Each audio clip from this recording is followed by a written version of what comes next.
Yes, hello and welcome once again to In the Library with... You have to start over. I was talking. Welcome to In the Library with... Tara! And I remain Adrian. You do? I do. So today is sometime in the middle of April 2025, and Tara got to choose today's topic, which is... Michigan Chillers! Which I see that you kind of went the correct route, but still missed what we were doing. I went off formula, and instead of a Michigan chiller, I chose an American chiller because the cover looked like something young me would have been interested in, and... I can see a young you being into ninjas. It's true. Old me might be as well, but, that's neither here nor there. So today we're talking about Michigan/American chillers. Which is written by a Michigan author. I never would have guessed. Who would have thunk? And the funny thing is, technically these are listed as Jonathan Rand, but that is not the author's real name. The author actually has like 4 different series, popular series, and each one has a different pseudonym because he started off as a radio DJ.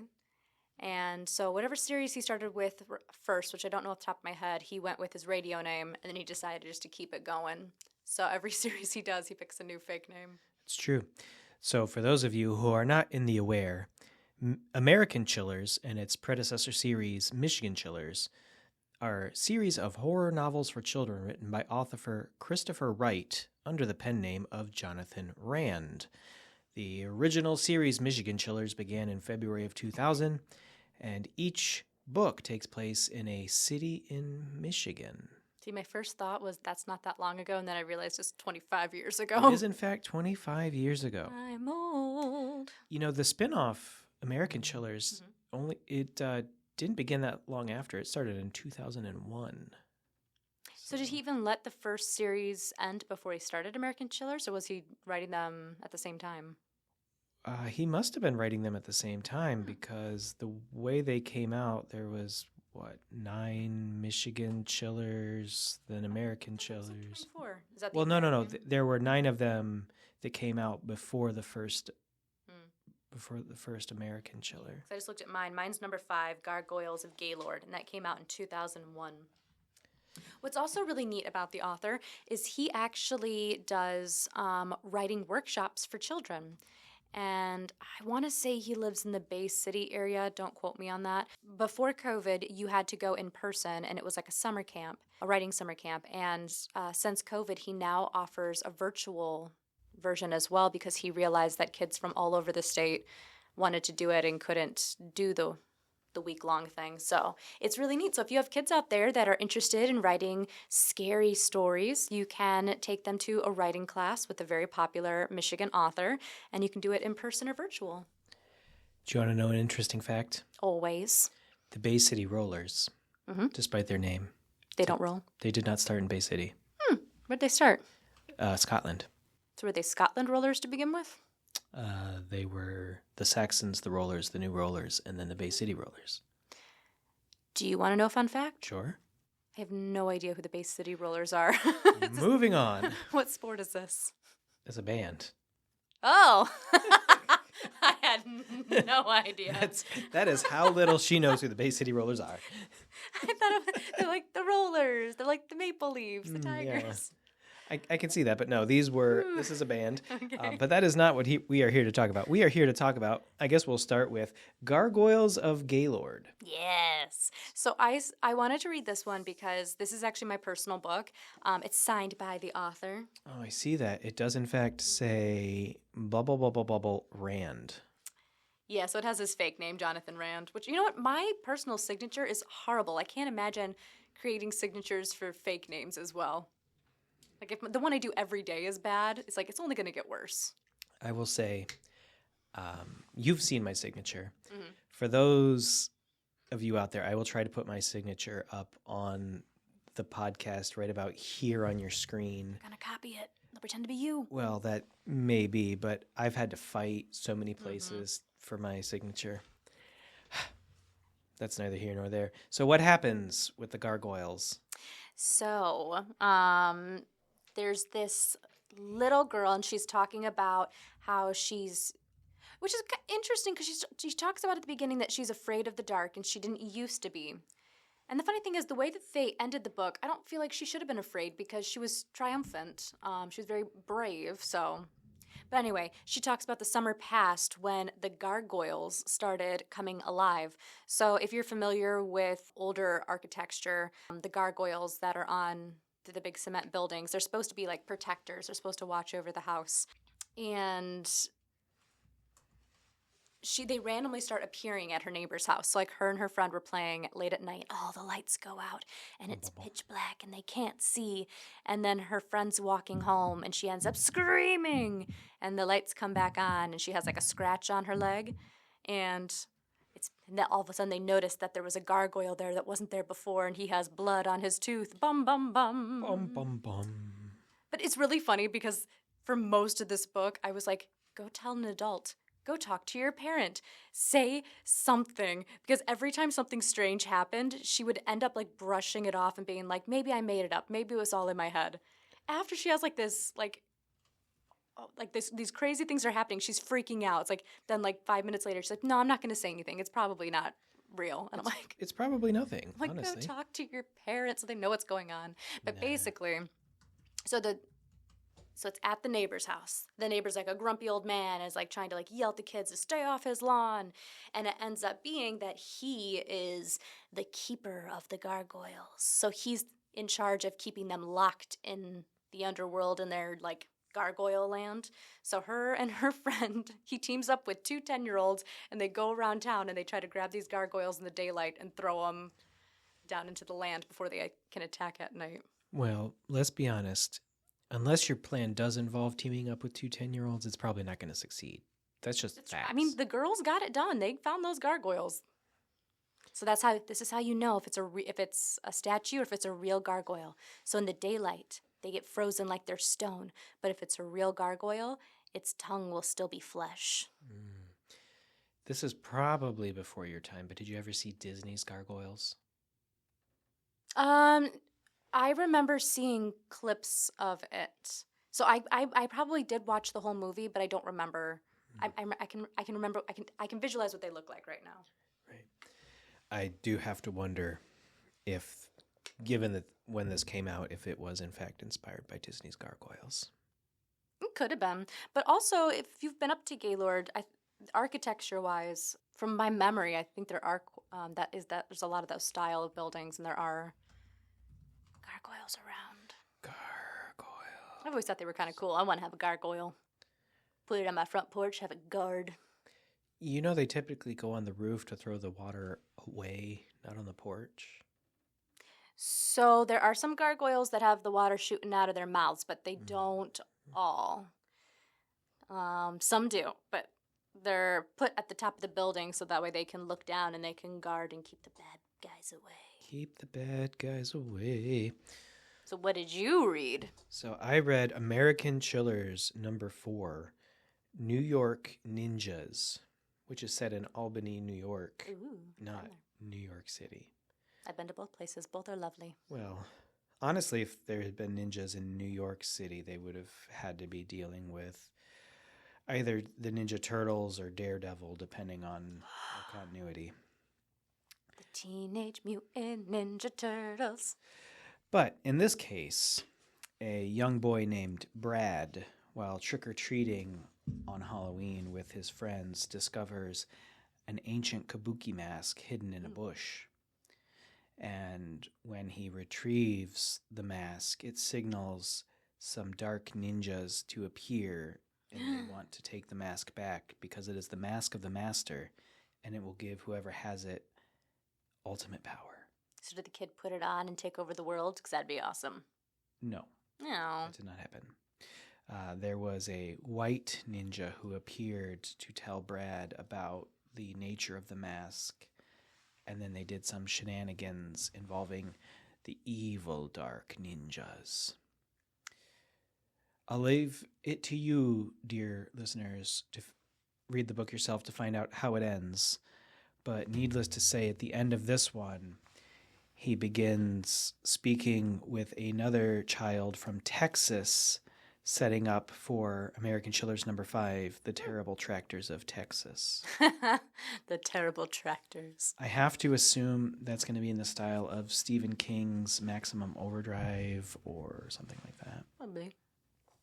Do you know that technically ninjas, Abraham Lincoln, and fax machines all existed at the same time? So a ninja could have sent a fax to Abraham Lincoln. I did know that. Isn't that crazy? But I also know that there was no way to send a fax from Japan at that time. I didn't say they had to be in Japan. They could have been here on a mission. So I'm just saying. You are correct. You never say that to me. I'm going to treasure this moment. Well, now you're wrong about that. So I don't care. You already said I'm correct. I'm holding on to it. So I can see these books being something that young me would have been super into around the time I was interested in Goosebumps.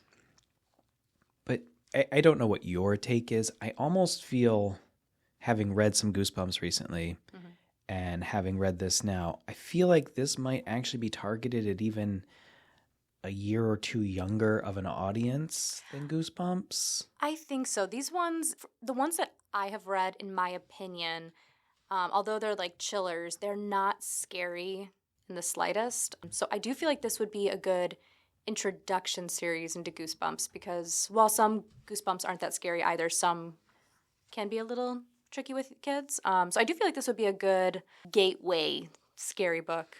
The Gateway Scary Books. Ooh, that could be a new series we write. Gateway Scary Books. Okay, I have this idea. Okay. It's going to be the Ninjas of Gaylord. And I don't think the ninjas were ever in Gaylord. I don't think there were ever ninjas in Albany, New York, but I don't see how that matters. Touche. But yeah, so I do think it's a good series. I think by the time they were coming out, I was a little bit on the older side, so I only read a couple. And I did like them, but I definitely was more into Goosebumps, and I agree. I think it's because of the age. I think that these are for younger kids, and it's a good introduction to the scary world. That's true. Because it's really more adventure. Little adventure novels, a little bit of scary, everything a child likes. And then they can read it, and they can have nightmares, and they can stay up all night tormenting their poor fathers who don't get any sleep. Are you speaking from personal experience? I don't know what you're talking about. So, listeners, if you are out there and you have ever read a Michigan or American Chiller, why don't you let us know in the comments down below? I don't know if they have comments on Spotify. I don't think they do, but... No, but you can comment on YouTube, or you can send us emails at the Bedford Library. Or you can send us angry letters in the mail. If you Ooh, those are fun. Yeah. Just let us know. Have you read a Michigan Chiller? Have you read an American Chiller? Mm-hmm. Do you have a preference? Do you think the series jumped the shark when it fled Michigan? I don't know if that's jumping the shark. But yeah, maybe there are scarier ones out there. Tell us if we picked the less scary versions. I did want to read the first Chiller, but I didn't see that we had it on the shelf. It may have been checked out or at another branch. Probably. They do actually get checked out pretty often by the kids, so it definitely has a good demographic even still today. And I will say that's one thing about these books, at least in the ones I have read, they're kind of timeless. There's nothing in here, even though it was written 25 years ago, it doesn't feel dated at all. Of course, it's not going to talk about cell phones or tablets or any of that, but you don't need that in the stories. So I think kids can still relate to this. So honestly, that's one of those tricky things, because if you want a story to not age, you can't mention too much technology. Yep. Because if you mention an iPod, that's going to date your story right there. The same way that if you mention a rotary phone or, a party line. I have 2 of those 3 things at my house right now. Do you even know what a party line is? I do. Never had to use it myself, but yes. Yeah. I think that's one of those difficulties, because if you have to come up with a scenario that doesn't require technology, or you're going to date your story. But by that same token, so many stories don't work with modern technology. They don't. But I will also say that technology comes back around, because like record players are a very big thing again. I mean, they're so popular that we just got it into our library of things, so you can actually check out and borrow a record player now. So although that would date the book, kids would actually still know what that is at least. Probably don't go down 8-track lane though. Not yet. Not yet. But I'm just thinking, like, if you have a story that involves somebody not being able to warn someone or communicate, modern storytellers have to be like, okay, why can't they use their cell phone?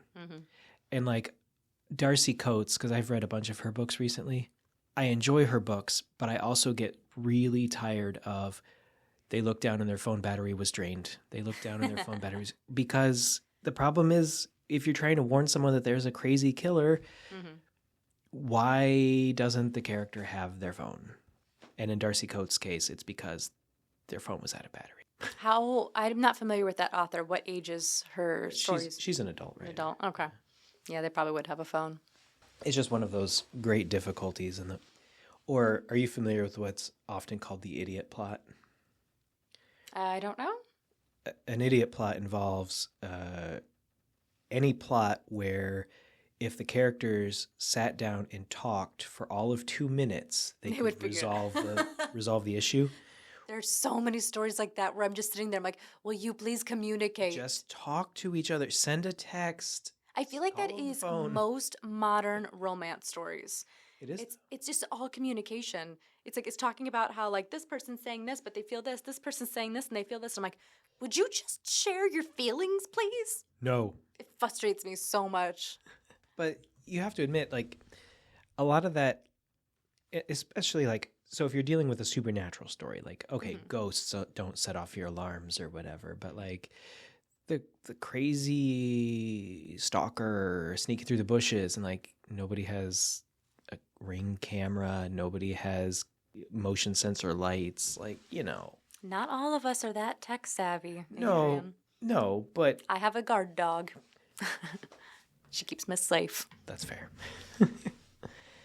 I don't know. That's just my own personal soapbox rant about the problem with modern horror stories is that technology doesn't let many of them work like they used to. However, I'm trying to think back to one of the more recent Scream movies. They actually did use technology, and they were actually trying to include that. So someone did have a Ring doorbell, but also they had like the automatic lock. So the person hacked into the system, and they were able to automatically unlock their house, which is why I will never have automatic locks. It's too easy to break in.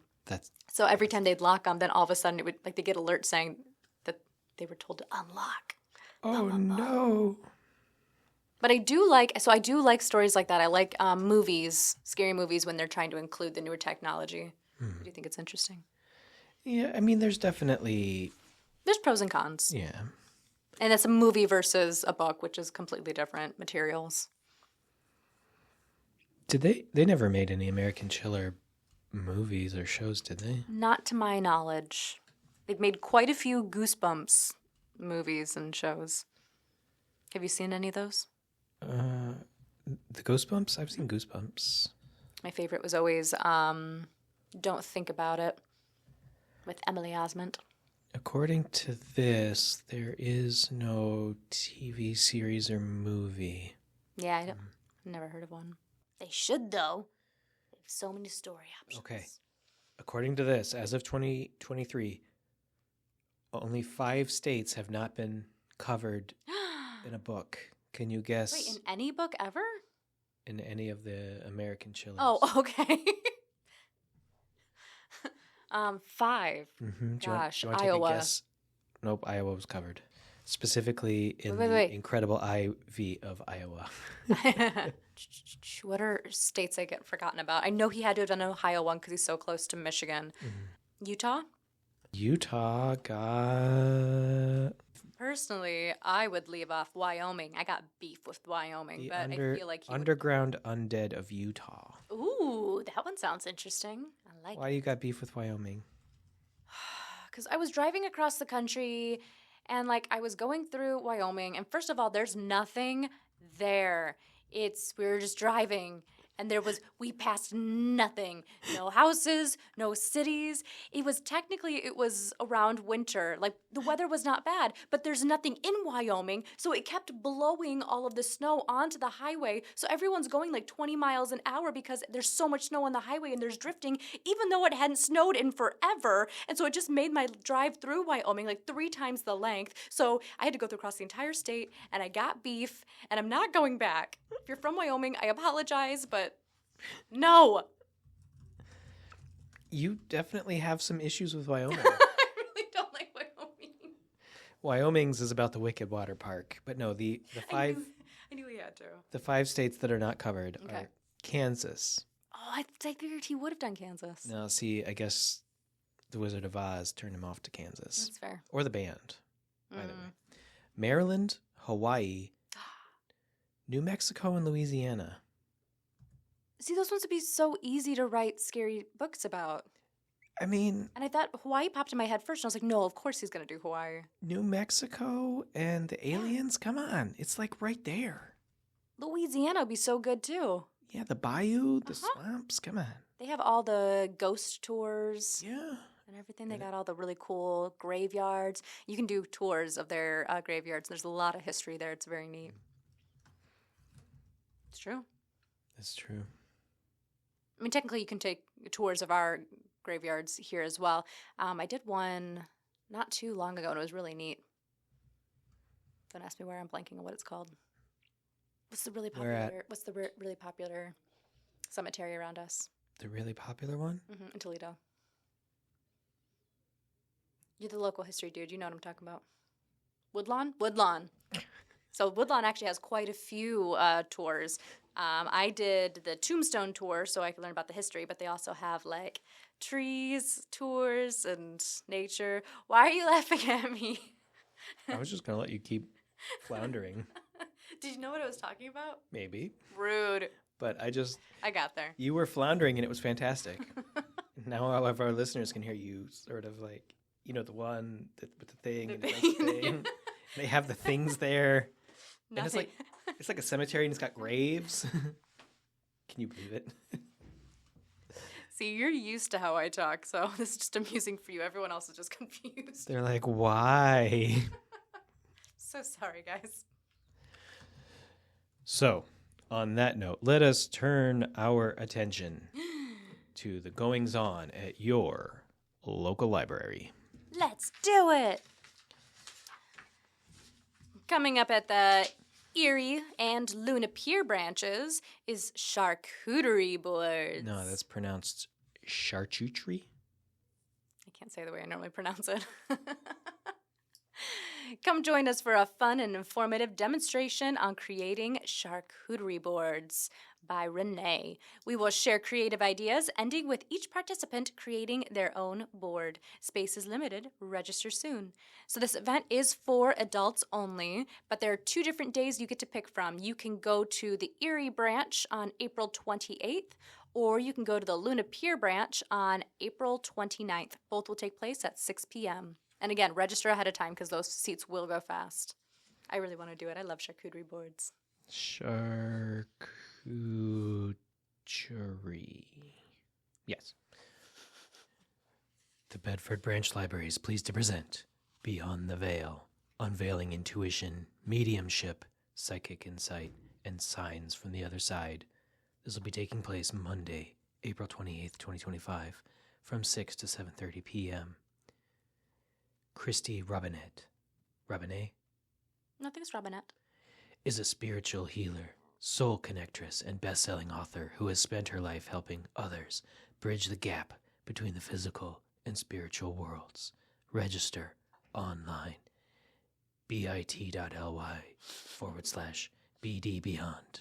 And do register soon. There's, I want to say there's around 60 seats available, and there's already about 35 people signed up. So it is very popular. People are excited. Coming up at the Dorsch Memorial Library is Easter Houses on Thursday, April 17th, 2025 from 4:30 to 5:30. If you've been looking for a fabulous new tradition, we've got it right here. Fabulous. Fabulous. Easter candies are so festive, they're perfect for decorating those fun houses, and your child will love it. So it's kind of like gingerbread houses, but for Easter. Yeah. Yeah.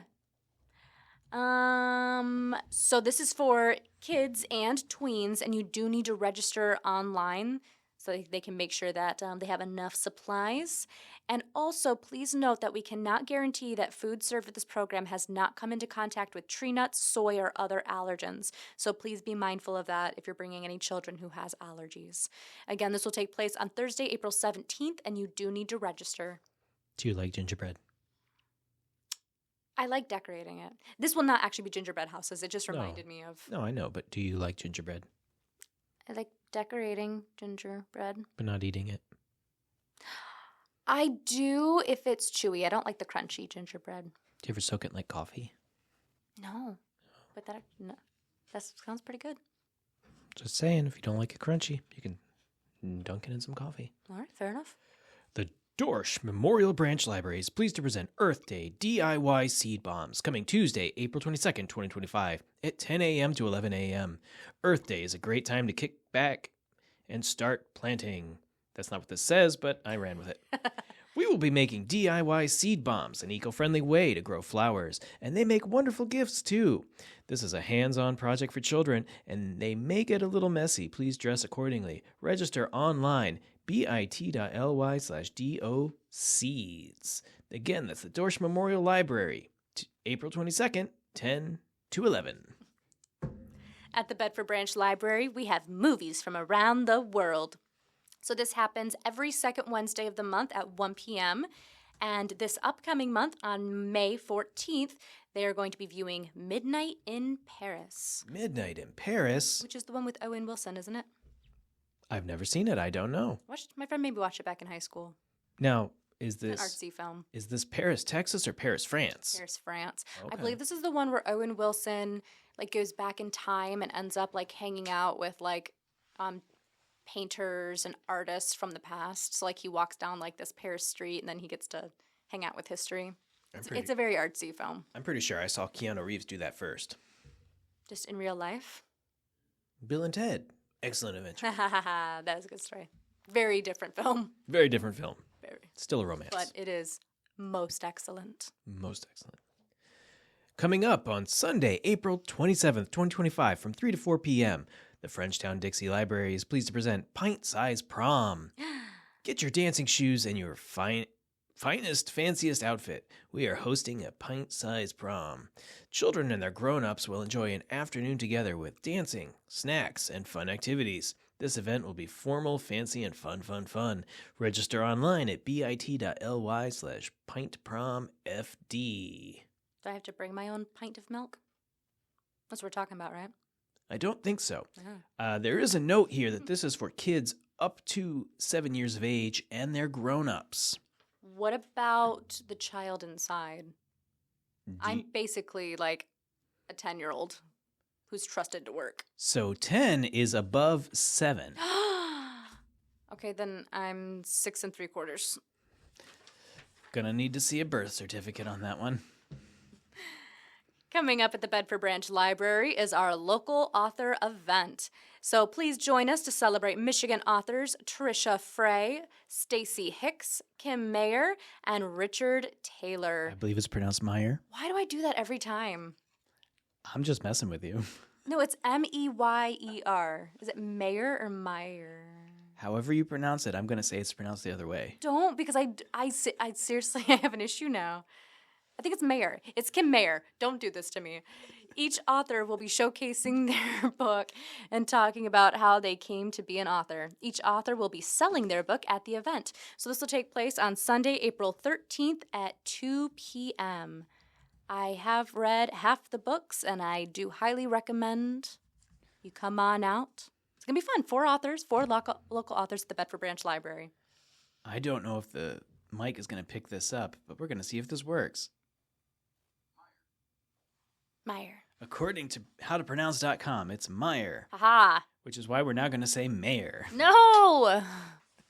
I was right. Don't confuse me. Just one more from me over here. We've got the Newport Branch Library Cotton Candy Colors coming Thursday, April 24th, 2025 at 6 p.m. Summer reading is right around the corner. Join us at the Newport Branch for Cotton Candy Colors. This will be our kickoff for the summer reading program, Color Our World. Ooh. All the colors of the rainbow will make a showing. Learn all about the science of cotton candy in this fun, interactive show. Chemists of all ages will enjoy this fascinating program. Register online at bit.ly/candynp. This is for kids and teens. You're not allowed to read the emails next time, the websites next time. No one's going to remember that. They could stop, rewind, and listen again. But they're not gonna. That's fair enough. Okay, real talk. Real talk. This is my attempt at doing like a radio DJ. Is it working? It's a choice. It's a choice. It is a choice. Well, you said that this one always comes across just a little creepy. I didn't say it was a bad thing. That's fair. I can only do one voice. This is me. That's not true. I can do creepy voices, but... I can reread this one. The cotton candy colors. Cotton candy colors. Cotton candy. Reread Candy colors. the cotton candy colors. The colors. We would like to thank you. That's too high. We That's not gonna- represent the that's- lollipop girl. That's what that reminded me of.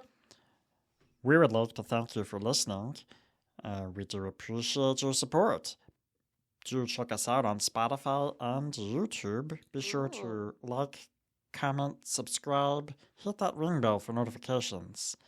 What is it that they do if they're on Spotify?